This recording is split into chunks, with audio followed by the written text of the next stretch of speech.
Master wake up. এখানে ওয়েক আপের জায়গায় এটা ফার্স্ট ফর্ম কি হবে? যেহেতু এটা ফার্স্ট টেন্স, ওয়ান নাইট, এক রাতে, এটা অতীতের ঘটনা, তাহলে সাবজেক্টের প্লাস ভার্বের ফার্স্ট ফর্ম হবে।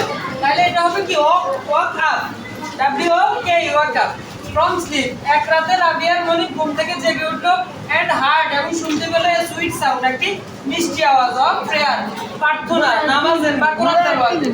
বি কিউরিয়াস, আগ্রহের সাথে বা কৌতূহলের সাথে।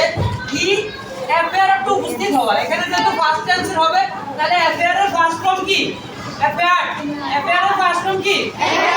অ্যাফেয়ার। উপস্থিত হলো before the cottage of Rabia, রাবিয়ার ঘরের সামনে।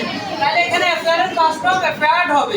তারপরে ফলোইং দ্য সাউন্ড, এই শব্দ অনুসরণ করে। টু হিজ গ্রেট সারপ্রাইজ, এবং সে খুব আশ্চর্যজনিত হলো। হি ফাইন্ড, এখানে ফাইন্ড এর ফার্স্ট ফর্ম কি? ফাউন্ড। যেহেতু পুরো গল্পটা ফার্স্ট টেন্স, পুরো গল্পটা কি ফার্স্ট টেন্স, তাহলে এটাও ফার্স্ট ফর্ম হবে। হি ফাইন্ড এর জায়গায় কি হবে? ফাউন্ড। সে খুঁজে পেল that she was deeply absorbing prayer, সে খুঁজে পেল যে ওই রাবিয়া গভীর ধ্যানে মগ্ন, প্রার্থনার গভীর ধ্যানে মগ্ন, নামাজ পড়তেছে বা কোরআন তেলাওয়াত করতেছে।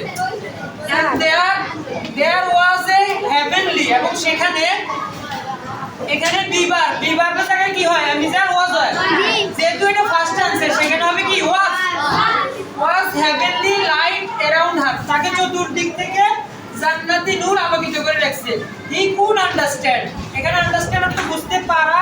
এখানে যেহেতু এটা ফার্স্ট টেন্স তাহলে হবে কুড, কেন জায়গায় কুড হবে? কুড আন্ডারস্ট্যান্ড, বুঝতে পেরেছিল that she was not an ordinary woman, এই মহিলাটি কোনো সাধারণ মহিলা নয়।